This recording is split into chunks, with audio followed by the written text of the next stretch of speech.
Une cinquantaine d'enseignants en stage de formation pendant 4 jours à Libreville. Ils renforcent leurs capacités en langue arabe, une initiative de la Direction générale de l'enseignement islamique du Gabon. Et puis, bonne nouvelle en santé, la mission de l'ONU dans les pays touchés par Ebola annonce une possible maîtrise de l'épidémie dans une soixantaine de jours. La fièvre hémorragique à virus Ebola a déjà fait des milliers de morts. Assalamu alaikum wa rahmatullahi wa barakatuh. Bienvenue à tous. Je vous l'annonçais en titre, ouverture ce matin d'un stage de formation nationale au profit des encadreurs pédagogiques et enseignants de la langue arabe aux non-arabophones. Cérémonie qui a vu la présence du directeur général de l'enseignement islamique et de l'expert international en langue arabe, Mohamed Ismaili, sur place pour le compte de Nour TV Ahmed Djini.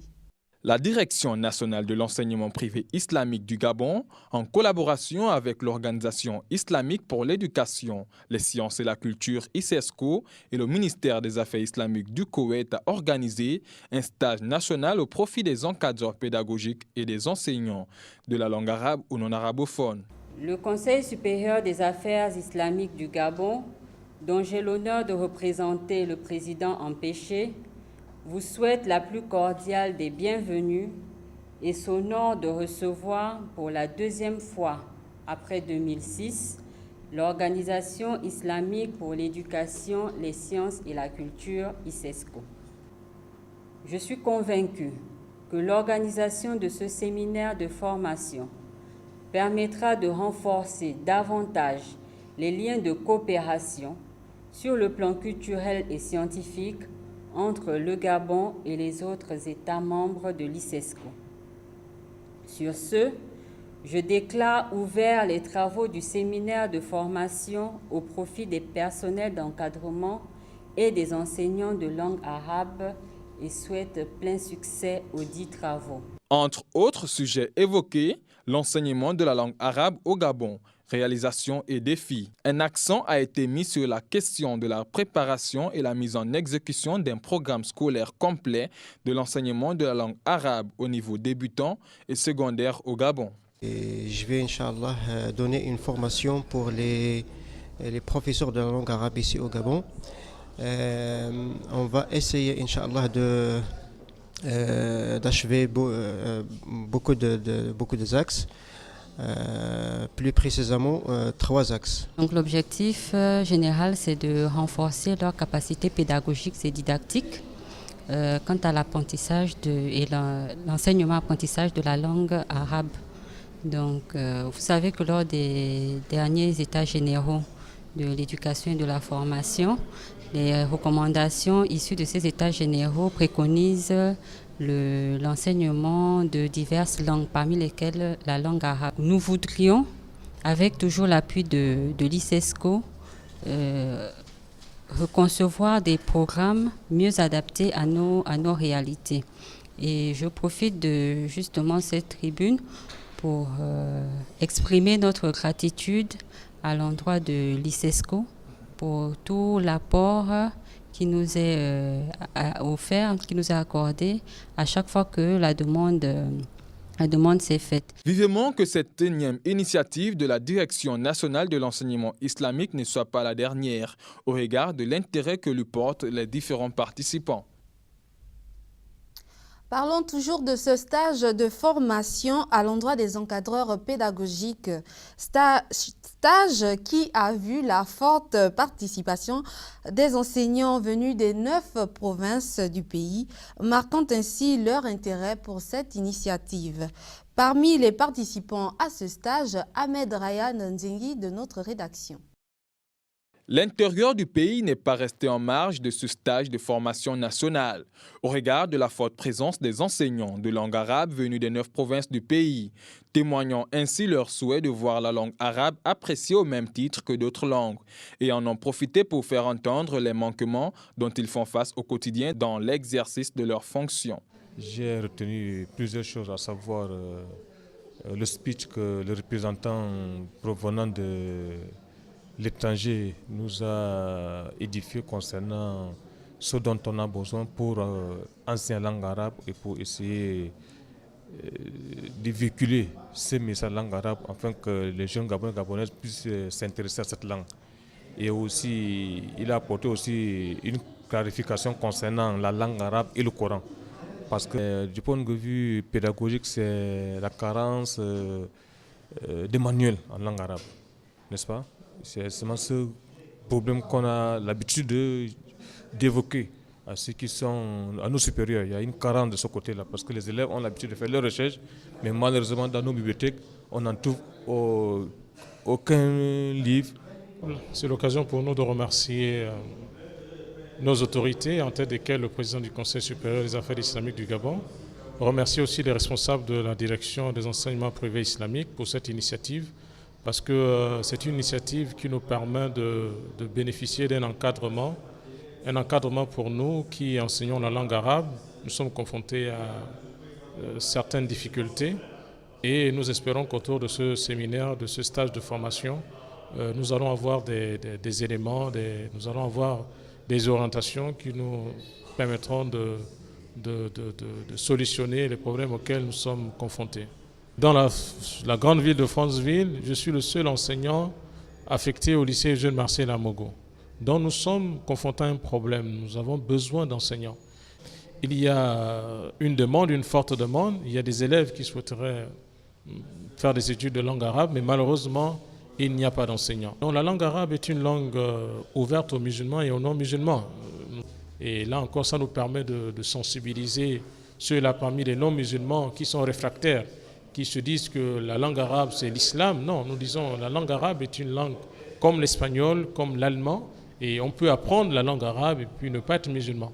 Ce stage de formation au profit des encadreurs pédagogiques et enseignants de langue arabe est prévu pour durer 4 jours, avec des activités aussi importantes les unes que les autres. Espérons que les différents participants redoubleront d'efforts afin de transmettre à leur tour à leurs apprenants. 9e édition des escales documentaires de Libreville. Le rendez-vous du 7e art, dans son édition 2014, donnera certainement à voir et entendre les articulations de l'événement de ce reportage d'Ahmed Ryan. Levé des rideaux sur la 9e édition des escales documentaires de Libreville. Les amoureux du 7e art et la famille du cinéma gabonais ont répondu chaleureusement à cet événement du côté de l'Institut français du Gabon. Durant 7 jours, Libreville sera la capitale du cinéma documentaire. Cette année, au programme, 21 films documentaires originaires, produits ou réalisés dans 9 pays différents d'Europe et d'Afrique. Ce festival est une opportunité d'offrir aux téléspectateurs une diffusion des productions documentaires locales. Partager une certaine idée du cinéma documentaire, c'est-à-dire un cinéma libre, exigeant, original, jaloux de sa diversité et accessible à tous les publics. Ayant favorisé les échanges culturels, ces escales restent avant tout l'occasion de satisfaire les passions face aux différentes œuvres qui donnent un partage des sentiments universels que multiformes. C'était là un reportage d'Ahmed Beni Evaka. Parlons toujours cinéma et restons avec les escales documentaires. Une dizaine de candidats au départ, 3 lauréats à l'arrivée. Pour la soirée inaugurale, le public a eu droit à la projection du film documentaire Le Club du Silence d'Evelyne Pontalier. Le film sonore de cette soirée avec Ahmed Beni Evaka. La présentation des lauréats des films documentaires à Projet 2014 ont également été au rendez-vous de ces escales documentaires de Libreville, des jeunes touchés par le virus du cinéma. Dans les films à projet, j'ai choisi la bande dessinée parce que j'ai d'abord l'âme artistique et c'est un domaine qui m'intéresse beaucoup et que j'aimerais vraiment faire partager avec le public gabonais. C'est un domaine aussi qui gagne à être connu et c'est pour ça que je me suis beaucoup intéressée à la vie de Paé et de ces caricatures assez désopilantes. Le documentaire que je compte faire devrait s'appeler La guerre de la mémoire. pas la mémoire de la guerre, mais la guerre de la mémoire, parce que nous sommes en 2014 et c'est un peu l'année où on célèbre le centenaire du début de la Première Guerre mondiale, le 70e anniversaire des débarquements de Normandie, de Provence, l'affaire Tiaroy, tous, et évidemment également la fin de la guerre d'Indochine. Il y a eu beaucoup de Gabonais qui ont été à la guerre. Souvent, lorsqu'on regarde les médias internationaux, on parle beaucoup des Sénégalais, des Maliens, des Algériens, mais il y a beaucoup de Gabonais qui sont allés à la guerre. Et moi, l'idée, au fond, c'est de montrer qu'effectivement, les Gabonais ont fait cette guerre-là et qui n'ont pas été là-bas comme des figurants, qu'ils ont été là-bas et qu'ils ont apporté quelque chose. La soirée du 7e art a vu la projection en avant-première du Club des Silencieux, une production d'Yveline Nathalie Pantalier. C'est après mon dernier film sur le maréchalet du roi Dieu qui lui-même était malentendant que je me suis posé la question autour de l'intégration des personnes sourdes. Je suis allée vers la communauté sourde pour découvrir leur quotidien. Pour moi, c'est toujours une idée de montrer des héros du quotidien, partir des préjugés qu'on a sur les personnes sourdes pour montrer leurs capacités et montrer aussi leur précarité par rapport déjà à leur accès à la formation, mais aussi à leur accès à des postes administratifs. Rappelons que depuis plus d'un demi-siècle, des documentaires ont pris une place importante dans le paysage audiovisuel gabonais, qui d'ailleurs est l'héritage contemporain de la tradition orale du continent. Parlons à présent santé dans ce journal avec la journée mondiale de lutte contre le sida. Après l'événement célébré chaque 1er décembre, restent des interrogations quant au suivi et traitement des personnes atteintes de la maladie. En rappel, depuis plusieurs années, les autorités sanitaires du Gabon ont mis en place le programme de transmission mère-enfant. Programme qui devrait favoriser l'encadrement des femmes enceintes porteuses du virus. Dans le reportage d'Issa Mefan, découvrons l'assistance médicale qui leur est portée. De nombreuses innovations ont été mises en place pour prévenir la transmission du VIH-Sida de la mère à l'enfant. Programme que les organisations non gouvernementales mettent en œuvre dans le suivi de la femme enceinte si le test de dépistage s'avère positif. C'est le cas de l'accompagnement des médiatrices. Il a été question d'en rencontrer une qui nous a édifiés. Nous faisons l'accompagnement des femmes que nous trouvons séropositifs lors de notre sensibilisation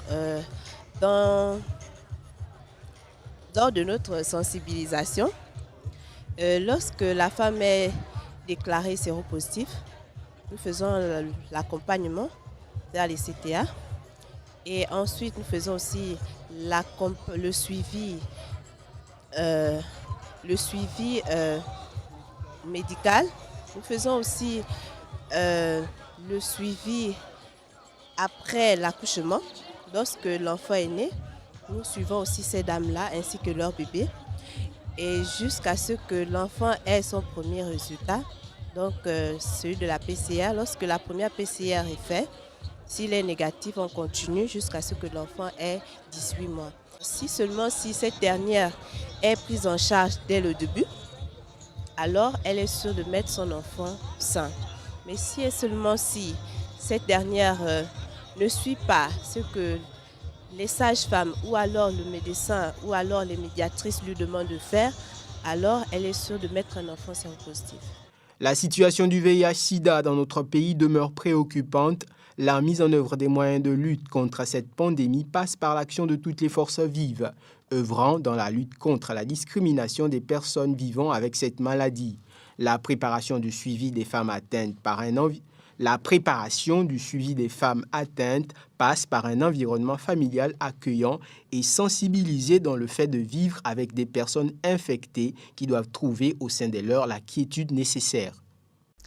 La page internationale de ce journal à présent. Le chef de la mission de l'ONU contre Ebola, Anthony Banbury, estime qu'on arrivera au bout de l'épidémie d'Ebola dans 60 jours dans les pays touchés par le virus Ebola. C'est un reportage de l'AFP. Le chef de la mission des Nations Unies pour la lutte contre Ebola a estimé lundi dernier que la situation devrait s'améliorer au Libéria, en Guinée et en Sierra Leone d'ici 60 jours. Nous devons descendre à 0. La réussite, ça ne peut être que 0, quand nous aurons atteint 0 cas. Alors que l'épidémie évolue et que la réponse devient plus efficace, les types d'interventions ou l'importance accordée à certaines interventions changera. Le rythme de nouvelles personnes affectées par Ebola varie toujours grandement chaque jour. Cela ralentit dans certaines zones et s'accélère dans d'autres. La répartition change chaque semaine et la situation peut s'aggraver soudainement. Cela veut dire que maintenant, plus que jamais, les réponses doivent être adaptées en fonction de l'évolution de l'épidémie.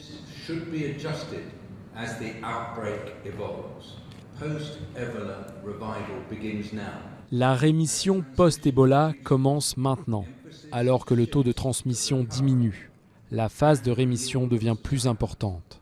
Mais nous devons tous rester engagés et vigilants jusqu'à ce que le dernier cas soit traité, et le rester aussi après.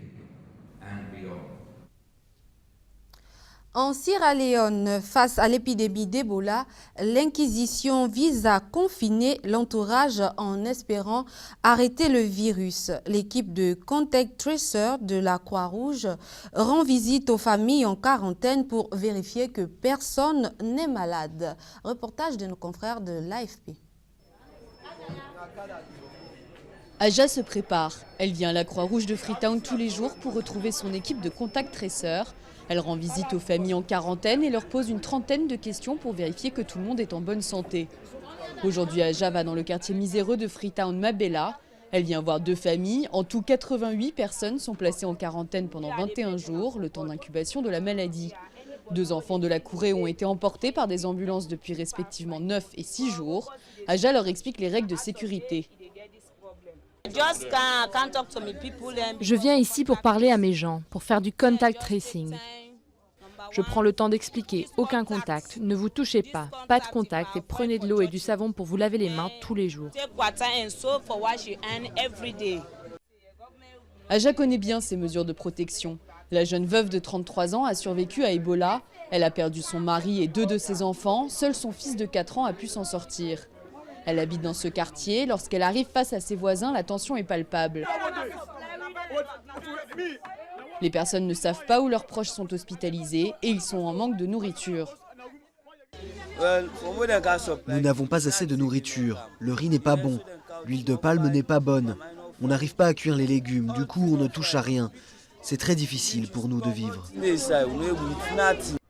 Le quartier est insalubre, dépourvu d'évacuation. Ici, humains et animaux se côtoient. Les familles sont entassées dans des abris en tôle. Aja connaît bien la situation, elle sait que les mesures de sécurité sont difficiles à respecter. La règle numéro 1, ne pas se toucher, ne pas être en contact. Quand vous arrivez ici, vous êtes obligé de toucher parce qu'il y a trop de gens. Si vous venez au marché, c'est impossible de ne pas toucher. Ces équipes chargées de garder le contact avec l'entourage des malades ou des victimes constituent la meilleure prévention possible pour barrer la route au virus, en l'empêchant de se propager d'une maison à l'autre. Gérée par le ministère de la Santé avec l'aide des grandes organisations comme Médecins sans frontières ou la Croix-Rouge, elle repose presque intégralement sur le dévouement et le volontariat. Mais les moyens restent maigres, ils n'ont même pas de produits désinfectants à distribuer aux populations. Près de 25 000 personnes auraient été tuées par une vague de gaz toxiques qui s'est échappée d'une usine de pesticides à Bhopal le 2 décembre 1984. 30 ans plus tard, de nombreux survivants paient encore le prix de la pire catastrophe industrielle au monde et se battent pour que justice soit faite. Regardez. Une usine qui entraînait la mort de milliers de personnes. Le 2 décembre 1984, du gaz toxique s'est échappé de cette entreprise de pesticides à Bhopal, en Inde, provoquant la catastrophe industrielle la plus meurtrière au monde. Shahid avait 9 ans à l'époque et vivait près du site avec sa famille. Ses parents sont morts dans l'accident. Ce soir-là, nous étions en train de dormir quand nous avons entendu les buffles faire du bruit dehors. Mes yeux ont commencé à brûler dès que je les ai ouverts et j'ai eu des difficultés à respirer. Dehors, tout le monde paniquait et courait partout. Très vite, le gaz extrêmement toxique s'est répandu dans toute la ville. Plus de 3500 personnes sont mortes immédiatement après l'accident. Mais le nombre total de décès liés à la catastrophe est estimé à plus de 25 000 sur le long terme. Ceux qui ont survécu souffrent d'un problème respiratoire appelé fibrose pulmonaire et de nombreux symptômes, de fréquentes infections respiratoires, un souffle court après de l'exercice. Et bien sûr, les yeux font partie des organes touchés. Mais la tragédie ne s'est pas arrêtée là pour les habitants des environs. Après l'incident, de nombreux bébés sont nés avec des malformations. Cette clinique traite plus de 700 enfants survivants. Parmi eux, certains sont autistes ou malentendants. Beaucoup sont persuadés que l'eau souterraine est responsable de ces problèmes. Le gouvernement n'a toutefois établi aucun lien. Nous faisons face à des problèmes de santé sur plusieurs générations qui se transmettent des parents aux générations suivantes. C'est très controversé. Mais pourquoi le gouvernement indien ne parvient-il pas à mener les recherches médicales adéquates? Ce n'est pas comme si l'Inde n'en avait pas les capacités. Les victimes attendent depuis 30 ans, c'est trop long. Nous n'avons jamais vu un tel niveau d'injustice. Selon des associations, seules 5000 victimes et leurs proches ont touché des indemnisations depuis 1989. Beaucoup de blessés n'ont rien reçu. L'entreprise américaine propriétaire de l'usine à l'époque appartient aujourd'hui à un géant pharmaceutique qui affirme que tous les dommages et intérêts ont été réglés. Malgré une récente pétition réclamant davantage d'indemnisation, la bataille des survivants et de leurs descendants reste donc loin d'être gagnée, 30 ans après la catastrophe. Je vous invite à présent à suivre Le Monde en bref. Les fondateurs du mouvement pro-démocratie appellent les étudiants à évacuer. Ils jugent la police hors de contrôle au lendemain de nouveaux heurts avec les manifestants qui campent depuis 2 mois dans les rues. Une annonce qui survient alors que les leaders étudiants viennent d'entamer une grève de la faim pour obtenir la réouverture du dialogue avec le gouvernement. 1,7 million de réfugiés syriens privés d'aide alimentaire. Le PAM suspend son programme, faute de moyens. Il a besoin de 51 millions d'euros pour pouvoir aider en décembre ces Syriens réfugiés en Jordanie, au Liban ou en Turquie. Un arrêt catastrophique pour ces populations à l'approche de l'hiver. 41 touristes français blessés, dont 7 grièvement dans un accident d'autocar. Un accident dû à une collision entre le car et un camion. Les touristes, des retraités originaires du Calvados, revenaient d'une excursion à Santa Clara, où se trouve le mausolée de Che Guevara. Négociation marathon au Pérou sur le réchauffement climatique. Environ 10 000 personnes sont réunies depuis hier à Lima, sous l'égide de l'ONU. Objectif, tracer les grandes lignes d'un accord pour réduire les gaz à effet de serre, qui pourrait être signé à Paris fin 2015. Revolver, pistolets, carabines, la collection d'armes d'Alain Delon a trouvé facilement preneur aux enchères hier. Parmi les clous de la soirée, le revolver de l'acteur dans le film Soleil Rouge, parti à 6 fois son estimation, tout comme la Winchester d'Au nom de la loi, cadeau personnel de Steve McQueen. Voilà, fin de ce journal. Merci d'avoir été des nôtres. Rendez-vous est pris pour demain, Inch'Allah. Assalamu alaikum wa rahmatullahi wa barakatuh.